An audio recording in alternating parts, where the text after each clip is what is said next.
Ads లేకుండా latest episode చూడండి. అంతేగాని వర్మని నన్ను విడతీయొద్దు మావయ్య. వర్మని విడిచి నేను బ్రతకలేను మావయ్య. మా ఇద్దరిని వేరు చేయొద్దు మావయ్య, వేరు చేయొద్దు.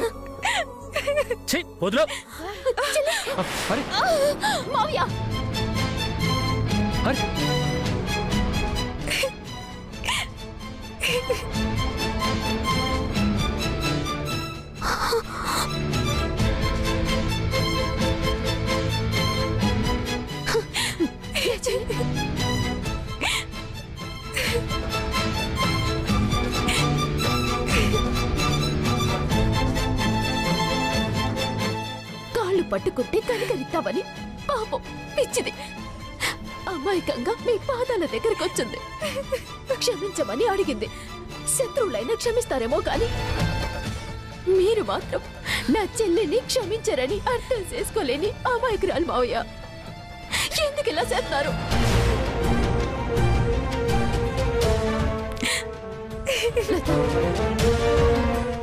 క్షమించమని అడిగేంత తప్పు నువ్వేంటి చేయలేదు. నిజానికి క్షమించమని అడగాల్సింది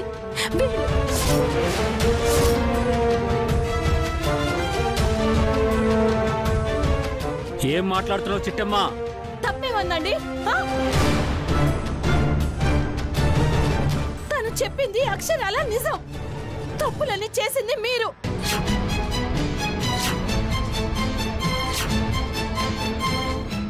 కాబట్టి క్షమించమని అడగాల్సింది కూడా మీరే. నోర్మై పాపిస్తుదానా? సార్ సార్, వీరనారాయణ గారు చెప్తే చిట్టమ్మ కేసు పెట్టింది అని నమ్మితే మీకంటే అమాయకులు ఎవ్వరూ ఉండరు సార్. మీరింకా గుడ్డి వాళ్లలాగా ప్రవర్తించి క్షమించండి మావయ్య అని మీ కాళ్ళు పట్టుకున్న కోడల్ని జాలి దయ లేకుండా కాళ్లతో విసిరి పారేశారంటేనే అర్థమవుతుంది మీ మనసులు ఎంతగా మొద్దుబారిపోయాయో.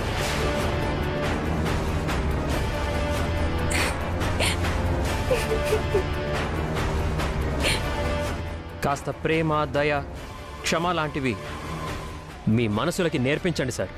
లేదంటే మనం మనుషులమన్న విషయం మనం కూడా మర్చిపోవాల్సి వస్తుంది. అంటే మేము మనుషులం కాదంటారా?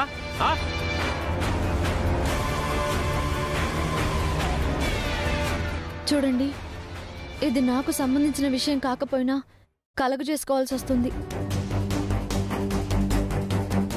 ఆడదాని ఉసిరు పోసుకున్న వాళ్ళెవ్వరూ బాగుపడ్డట్టు చరిత్రలో లేదు. దయచేసి ఆ అమాయకులను ఏడిపించక ఇంతకింత అనుభవిస్తారు. నోర్మయ్, నీకేం సంబంధం ఉందని మధ్యలో దూరుతున్నావు? అబ్బచ్చా, మరి తమరికేం సంబంధం ఉందని మధ్యలో దూరుకుంటూ వచ్చారు? అసలు వీళ్లతో పాటు నువ్వెందుకు వచ్చావు? విడాకులు ఇస్తే చూసి ఆనందిద్దామనా? ఆశతోనే వచ్చి ఉంటుంది వదినా. చూడండి, మీరు విడాకులు ఇచ్చేంత పెద్ద తప్పు నా చెల్లి ఎప్పటికీ చెయ్యలేదు కూడా. వర్మ విడాకులు ఇవ్వడానికి కారణం కేవలం నేనెట్టిన కేసే అయితే ఆ కేసు నేను ఎట్టలేదని నిరూపిస్తాను. మీ కళ్ళు తెరిపిస్తాను. ఇదే కుటుంబ సభ్యుల ముందు మీతో నా చెల్లికి క్షమాపణలు చెప్పించి కాపురానికి మీ ఇంటికి పంపిస్తాను. అలా గనక చెయ్యని పక్షంలో నా పేరు చిట్టమే కాదు. సంతోషం.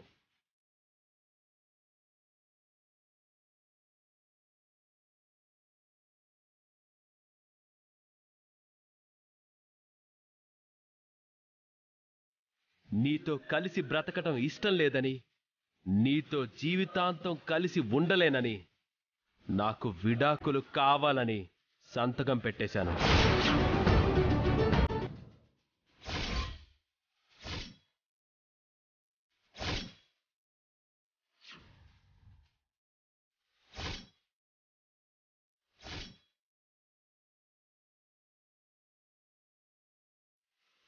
నువ్వు కూడా సంతకం పెట్టేస్తే, జడ్జి గారు ఆమోదిస్తే ఇక నీ బతుకు నువ్వు బతకచ్చు, నా బతుకు నేను బతకచ్చు.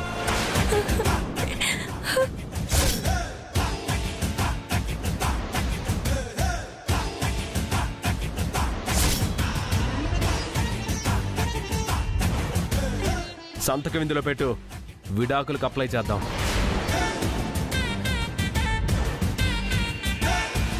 పదండి నాన్నగారు. వర్మ ప్లీజ్ వర్మ, నాకు అన్యాయం చేయొద్దు వర్మ. చెల్లి నువ్వు బాధపడకు, ఎందుకంటే చేసిన తప్పుకి బాధపడాల్సింది వీళ్ళు.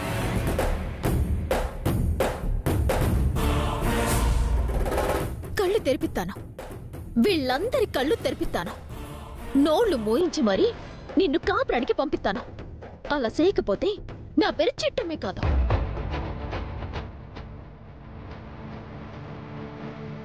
నన్ను నవ్వు చెల్లి, నువ్వు బాధపడకు, బాధపడకు. అది చూద్దాం. పదండి నాన్నగారు. వర్మ వర్మ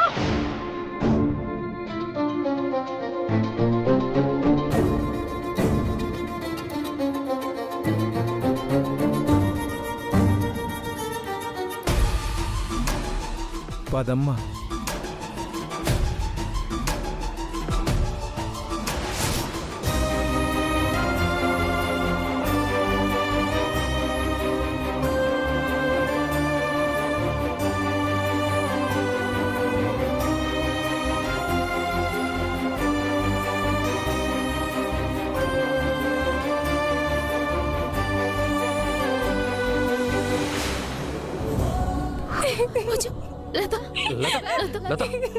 ఊరుకో లత, బాధపడి ఊరుకో లత.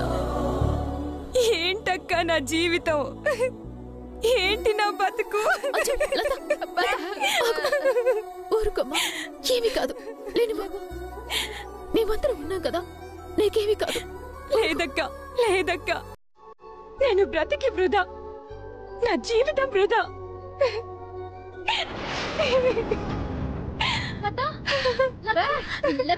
లత అమ్మా, లత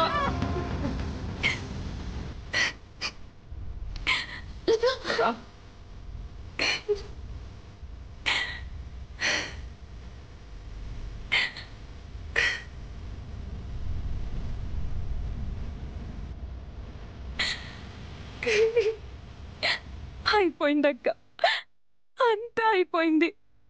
నా జీవితం సర్వనాశనం అయిపోయింది. నేను కన్న కలలు, నేను పెంచుకున్న ఆశలు అన్నీ వర్మ కోపానికి కాలి బూడిదైపోయాయక్క, బూడిదైపోయాయి. చెయ్యి, మన కేసిట్టమన్న కోపంలో వర్మ అలా మాట్లాడాడు తప్ప నిజానికి నీకు విడాకులు ఇవ్వటం వర్మ కూడా ఇష్టం లేదు. నా ఏడు పాపడానికి, నా కన్నీళ్లు తుడవడానికి అలా చెప్తున్నావు గాని వర్మ నాకు విడాకులు ఇవ్వబోతున్నాడని నీకు మాత్రం తెలీదా అక్క?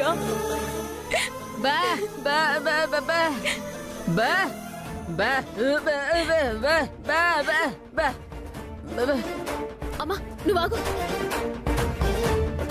లత, ఆ లిడాకులు ఇస్తే మాత్రం ఇడాకులు వచ్చే తయేటి కోర్టు మీ ఇద్దరిని విడదీసేస్తుందా చెప్పు?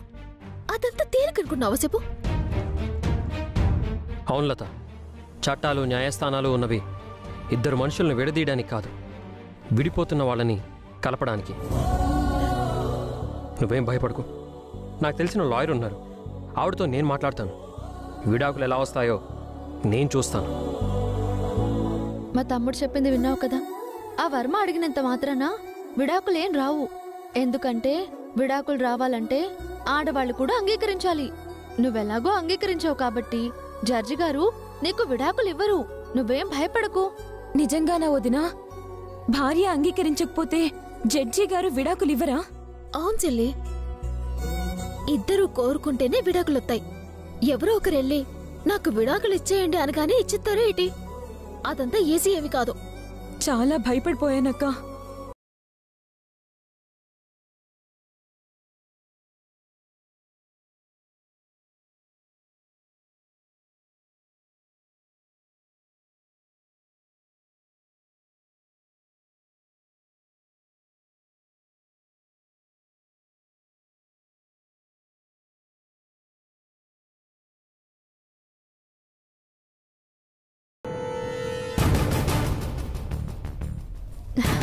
చిటి చిటి అక్క చిటి ఏమైంది హ?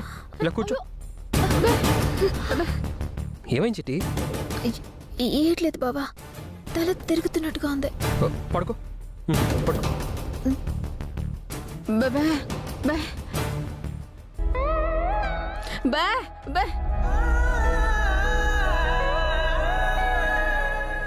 అత్త నువ్వేదో పెద్ద ఎంబీబీఎస్ డాక్టర్ లాగా చేయి పట్టుకొని చెక్ చేస్తున్నావేంటి?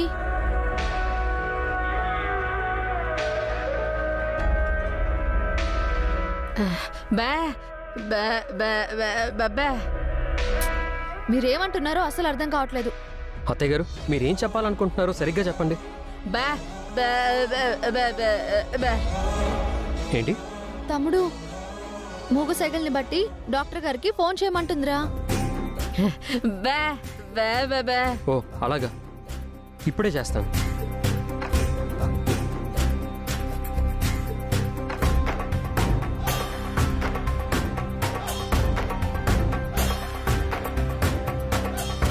Hello doctor. ఒరే పీరాజు, అమ్మా. మనం కొట్టిన దెబ్బకి చిట్టమ్మకి దిమ్మ తిరిగి బొమ్మ కనపడుంటుంది కదరా? అవునమ్మా. ఆ వర్మగాడు విడాకులు ఇస్తాడని అక్క చెల్లెలు అసలు ఊహించుండ్రు. పాపం ఆ లతని తలుచుకుంటేనే కాస్త బాధగా ఉందిరా. మీకేమో లతం చూస్తే బాధగా ఉందమ్మా, నాకు మాత్రం ఆ చిట్టెమ్మను చూస్తుంటే భయంగా ఉంది. దేనికిరా? ఆ చిట్టెమ్మ అసాధ్యురాలండి. ఏదో ఒక మెలక పెట్టి ఆ వర్మగాడిని ఇరికించేసి విడాకులు క్యాన్సిల్ చేసినా చేసేస్తుంది. అవును రోయ్, అది నిజమే. ఓ పంచే, నువ్వు ఇక్కడే కాపలా ఉండు. వాళ్ళ ఇంటి నుంచి ఎవరు బయటికెళ్ళినా ఎవరిని కలిసినా వెనక నుండి ఫాలో చెయ్యి. ఇక్కడేం జరుగుతుందో క్షణక్షణం నాకు ఇన్ఫర్మేషన్ ఇవ్వు. అర్థమైందా? అర్థమైందమ్మా, మీరెళ్ళండి, మిగతాది నేను చూసుకుంటా. సరే, జాగ్రత్త.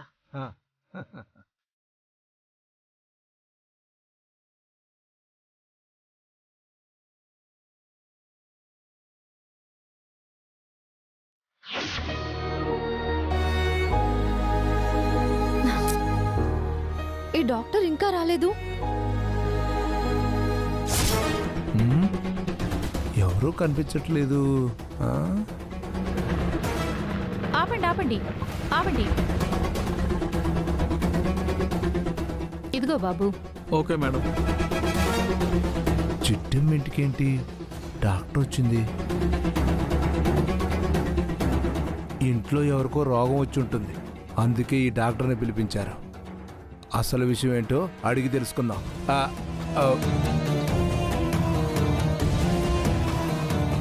అమ్మా అమ్మా అమ్మమ్మ, నమస్కారం అమ్మా. నమస్కారం అండి. నా పేరు పోతురాజండి. చిట్టెమ్మ వాళ్ళ ఇంటికి వచ్చారేంటండి? పాపం చిట్టమ్మ కళ్ళు తిరిగి పడిపోయిందంట. వెంటనే బయలుదేరి రమ్మని ఫోన్ చేశారు. అందుకే పరిగెత్తుకుంటూ వచ్చేసాను. ఊరుకోండమ్మా, మీరెక్కడ పరిగెత్తుకుంటూ వచ్చారు? ఆటోలో కదా వచ్చింది. జోకులు బాగానే వేశావు, అయినా నీకేంటి సంబంధం? నేను చిట్టమ్మకి దూర బంధువులేండి. దూర బంధువా? ఇంటికి ఇంత దగ్గరగా ఉన్నావు, దూరపు బంధువు అంటావేంటి? మీరు కూడా కుళ్ళు జోకులేస్తారు. నోర్మయ్, చిట్టమ్మకు బంధువునన్నావు. చిట్టమ్మ కళ్ళు తిరిగి పడిపోయిందన్న విషయం తెలీదా? గాడిదా, అనవసరంగా నా టైం వేస్ట్ చేశావు. చివరికి డాక్టర్ కూడా లోకు అయిపోయాను. అయినా చిట్టమ్మకి కళ్ళెందుకు తిరిగినట్టు? దాని వెనక ఉన్న రహస్యం ఏంటో మనం కూడా తెలుసుకోవాలి.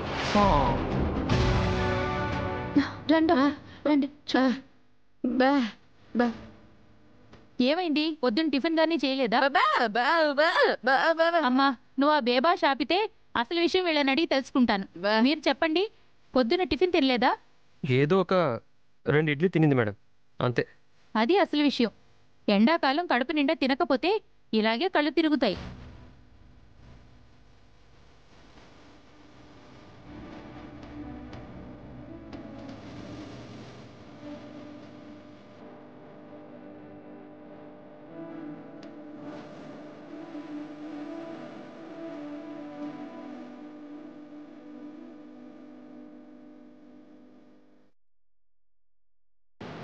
చిట్టమ్మ ఇలా చేస్తుందని నేను కల్లో కూడా అనుకోలేదు.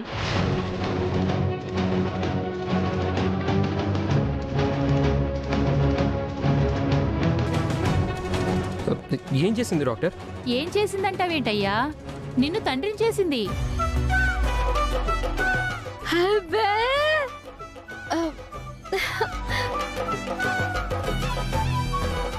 బే, బే, బే.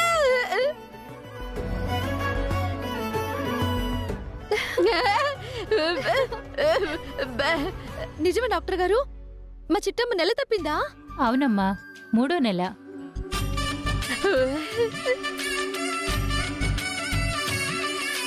అందులోనూ వేవిళ్ళయి తిండి సరిగా తినలేకపోతుంది. తిన్న వెంటనే కక్కుకుంటుంది. అవునా? అవును డాక్టర్ గారు, ఏం తిన్నా కక్కుకుంటుంది. అది అసలు విషయం. కంగారు పడకండి, నేను మందులు రాస్తాను, రోజు వాడుకోండి. తల్లి బిడ్డ క్షేమంగా ఉంటారు. బే. అలాగే డాక్టర్ గారు. చిట్టమ్మ తల్లి కాబోతుందా? రవిచంద్ర తండ్రి కాబోతున్నాడా? అంటే కాంతమ్మ త్వరలోనే నానమ్మ కాబోతుందన్నమాట. ఈ విషయం ఎట్టి పరిస్థితుల్లో కాంతమ్మకు తెలియకూడదు. ఈ మందులు వాడండి. డాక్టర్ గారు, మా చిట్టి ఇంకా స్పృహలోకి రాలేదు. ఓ గ్లాస్ నీళ్లు తీసుకొచ్చి మొహాన కొట్టండి. అలాగే.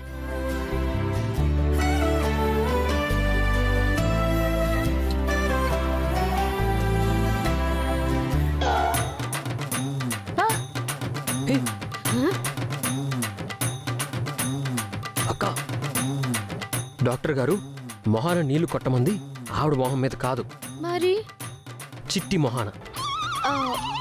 Sorry doctor. పర్లేదులేమ్మా, ఫీజు ఇస్తే వెళ్తాను. ఉండండి, వెళ్ళి పీక్కొస్తాను. పీక్కొస్తారా? కరెక్టే కదూ. ఫీజు పీకితే కరెంటు పోతుంది. కొత్త ఫీజు వచ్చాక ఫోన్ చేస్తాను, అప్పుడొచ్చి తీసుకెళ్ళండి.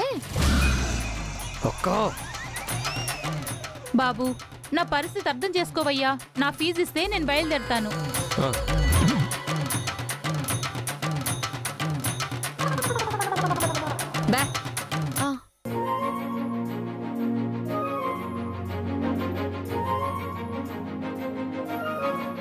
బే బే బే బే బే బే బే బే బే.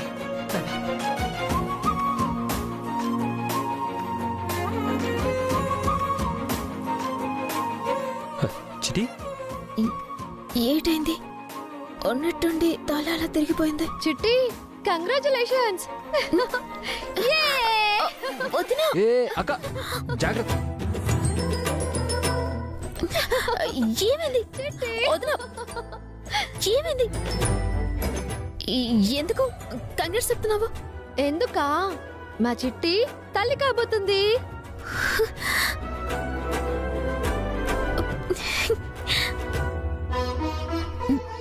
నువ్వు చెప్పేది నిజమవుతున్నా? అవును చిట్టమ్మా, నువ్వు నన్ను తండ్రిని చేయబోతున్నావు. ఇంకో 6 నెలల్లో ఒక పసిబిడ్డ తారాడబోతుంది. ఎంత సల్లని మాట చెప్పావు. మరి అర్జెంటుగా కూతుర్ని కనేస్తే నా కొడుకిచ్చి పెళ్లి చేసేస్తాను.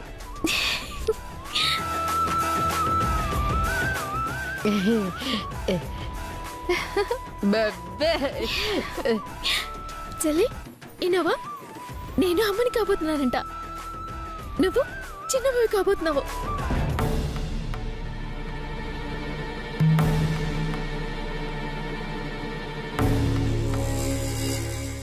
ఏడు చెల్లి, ఇంత శుభవార్త చెప్పినా అలా మౌనంగా ఉన్నావేటి? చిన్న అనుమానం అక్క. ఏటది? నువ్వు తల్లివి కాబోతున్నానన్న విషయం నీకు మొన్ననే తెలుసు కదా.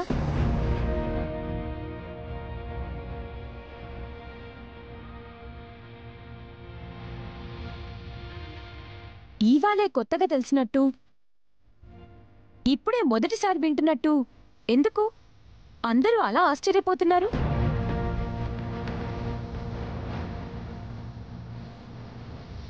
అంటే మొన్న నాతో అబద్ధం చెప్పారు కదూ? అంటే అది ఏం జరిగిందంటే అది నాకు తెలుసక్క.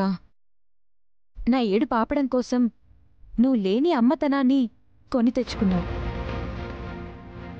నువ్వు తల్లివి కాబోతున్నట్టుగా అబద్ధం చెప్పి నన్ను నమ్మించావు. ఇప్పుడు ఆ అబద్ధమే నిజమయ్యేసరికి ఆనందం పట్టలేక ఉబ్బి తప్పిపోతున్నావు అంతే కదక్కా?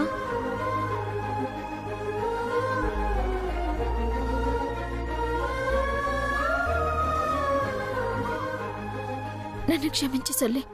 నా ప్రాణం పోయినా నీతో అబద్ధం చెప్పకూడదు అని అనుకున్నాను. కానీ నీ ఏడుపు చూడలేక నిన్ను ఎలా ఓదార్చాలో, నీ కన్నీరు ఎలా తొడవాలో అర్థం కాక అబద్ధం చెప్పాను. నన్ను క్షమించు. చచ్చా, ఏంటక్కా ఆ మాటలు? నువ్వేం చేసినా ఏం చెప్పినా నా సంతోషం కోసమే కదక్కా.